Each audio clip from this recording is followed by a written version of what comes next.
Un autre dossier plus gênant pour le gouvernement, c'est le dossier Trabelsi.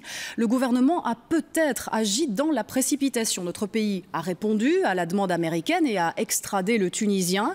Il est bel et bien aux États-Unis en ce moment, mais il y avait cette requête déposée par Trabelsi devant la Cour européenne des droits de l'homme.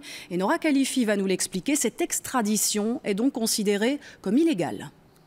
L'État belge aurait-il dû attendre avant d'extrader Nizar Trabelsi vers les États-Unis? Saisi en extrême urgence, la justice belge avait ordonné hier à l'avion de faire demi-tour. Mais il a continué sa route. Le gouvernement a-t-il sciemment ignoré cette décision de justice? Ce matin, tout le monde semblait déjà être passé à autre chose. Je pense que le Conseil d'État avait donné raison à la Belgique et que c'était... Voilà. Voilà pour la ministre de l'Intérieur, une indifférence partagée par son collègue des Affaires étrangères. C'est un cadeau qu'on fait aux États-Unis? C'est toujours une manière de gérer le terrorisme ensemble. Je crois qu'il faut être très ferme dans ce domaine.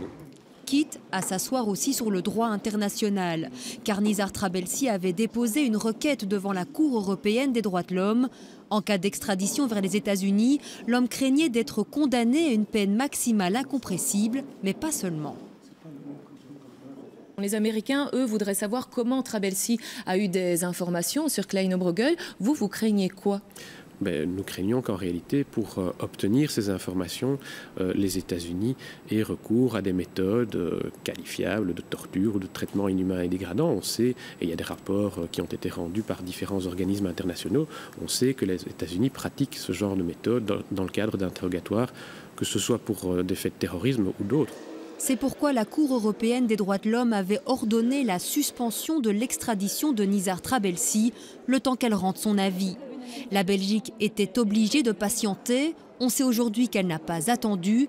Mais alors que risque l'État belge? Concrètement, pas grand-chose. Mais risquer, il n'y a pas de police, on ne va pas courir après la Belgique, hein. C'est pas ça, mais quand un pays comme le nôtre, qui a joué un grand rôle dans la Convention, la viole, je dirais un peu volontairement, en sachant bien que c'est contre cette disposition, c'est quand même une position juridique, politique, morale, intellectuelle vraiment forte, vraiment grave. Une consternation partagée par Amnesty International, la Ligue des droits de l'homme et de nombreux juristes. Tous se disent choqués face à l'attitude de la Belgique, alors qu'en matière de respect des droits de l'homme, notre pays est plutôt considéré comme un bon élève.